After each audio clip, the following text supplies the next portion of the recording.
그 언제쯤 등판해야 됩니까? 내가 보기엔 최소한도 한 1년 정도는 쉬어야 될 거예요. 1년 정도. 뭐 그냥 무조건 쉬면 안 되고 예. 자기 나름대로 일반 국민에게 자기 이미지를 어떻게 형성하느냐를 노력을 해가면서 예. 이제 시기를 보는 그런 과정을 겪어야 되지 않나 이렇게 봐요. 아, 한동훈 위원장은 상당히 좀 진통의 과정을 겪어야 되기 때문에 그렇게 쉽게 등판하기는 힘들 거라고 난 봐요. 이준석이가 개혁신당을 좀 점점 발전적으로 끌고 갈 거라고 생각하기 때문에 앞으로 이제 지자체를 고치면서 당세가 조금 확장될 수 있는 가능성이 지금 매우 내가 봐요. 높다고 봐요. 그러나서 2027년이 될 거면 대선이 있는데 그때 한번 대선 주자의 한 사람으로 등장할 가능성이 매우 농후하다고 난 봐요.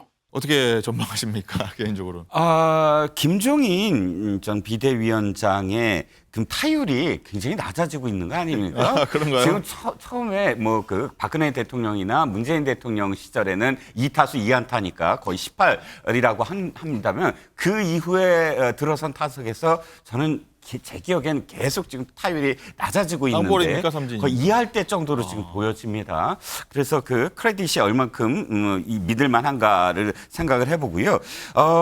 근데 내놓으신 안 중에 한동훈 비대위원장이 아마도 이번 전대는 나오지 않을 것 같다는 생각은 안 듭니다. 나올 것 같다. 왜냐하면 만약에 전대에 나오지 않았을 때 이 당이 안정적인 흐름으로 한 2년 동안 간다면 아마 나오는 것을 생각을 할 거예요. 왜냐하면 정치인에게 2년이라는 기간 너무 길거든요. 그런데 제가 보기에 이 당은 굉장히 위기에 자주 직면을 할 겁니다. 그러면 소환될 가능성, 이름이라도 계속 소환될 가능성이 있거든요. 자의가 아니라 타의로서 그런 어떤 순간을 생각을 한다면 이 전쟁에서 진 장수가 1개월도 안 돼서 또 나오는 상황, 그 상황을 언제나 비판했죠. 이재명 대표가 개항을 나오고 당권 도전. 그것을 똑같이 되풀이하지는 않을 것이라고 봅니다. 네. 이준석 당선인이 등장을 하는 사진이 조금 회자가 되는데 보세요. 어떤 길인데 길 옆에서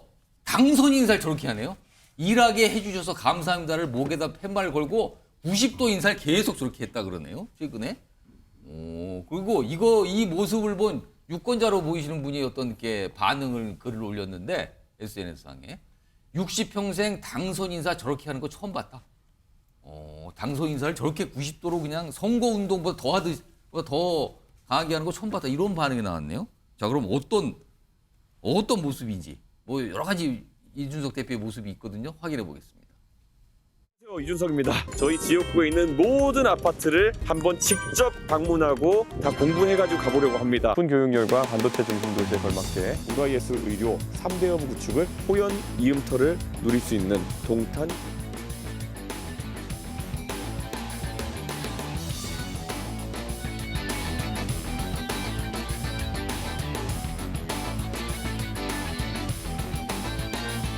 이번 선거의 투표율 상승과 저의 승리를 이끌어주신 분들은 우리 동탄의 유모차 부대였습니다. 적어도 아이들이 오늘보다 더 나은 내일을 꿈꿀 수 있는 그런 동탄을 만들 수 있게 됩니다. 저 모습 보니까 정말 당선을 시켜줘서 유권자한테 정말 고마운 것 같은데요.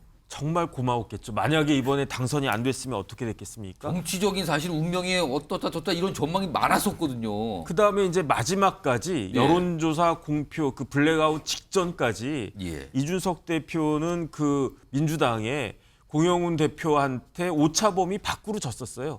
모든 여론조사가 그렇게 났었습니다. 그런데 따라간 거네요. 그렇죠. 그걸 갖다가 극적으로 역전승한 거니까. 그런데 누가 뭐라고 해도 이번에는 이준석 대표가 정말로 열심히 했다라고 하는 것을 인정하지 않을 수 없다. 오. 왜냐하면 모든 그 아파트 단지를 다 돌아다녔다면서요. 지금 뭐 아파트 단지 100곳 뭐 이런 얘기가 나와요 지금요. 그다음에 이제 뭐 진짜로 요즘 같은 때 이준석 대표가 직접 뭐 글씨 쓰고 공고문을 본인이 직접 쓴 거를 배포했다 그러고. 그래서 이런 것들이 굉장히 어필을 갖다가 했다라고 생각이 들고 마지막까지 마무리까지 굉장히 이준석 대표는 굉장히 잘했다 저는 그런 생각이 들고요. 그렇기 때문에 이번에 극적으로 역전승할 수 있는 그러한 그 노력을 보여줬다 저는 그런 생각이 선거 듭니다. 캠페인은 확실히 잘하는 것 같습니까? 잘한 것 같아요. 거기에다가 이제 민주당 후보가 이런저런 또 이제 그 아빠 찬스 뭐 이런 논란이 있어가지고 그런 영향도 있었겠지만 근본적으로는 본인이 열심히 했다. 그렇기 때문에 예. 당선될 자격이 있다. 전 그런 생각이 듭니다. 이제 저희의 시선은 다가오는 2026년 지방선거를 향해 가 있습니다. 인재를 발굴하고 그리고 지방선거에서 저희가 전국에서 훌륭한 성과를 낼 수 있도록 제가 각별한 노력을 하겠다는 다짐을 오늘 드립니다. 당대표인 저는 당원 당규대로 총선 이후에 제가 다음 전당대에 출마하지 않고 그리고 저는 당의 새를 불리고 젊은 인재들을 발굴하는 역할에 매진하고자 합니다. 다가오는 전당대회에 출마하지 않을 거. 그러니까 본인 당대표 더 안 한다는 뜻인데 지방선거 대비에 매진한다 대신에. 지방선거요? 2026년 2년 뒤 지방선거 얘기일 거네요. 그리고요.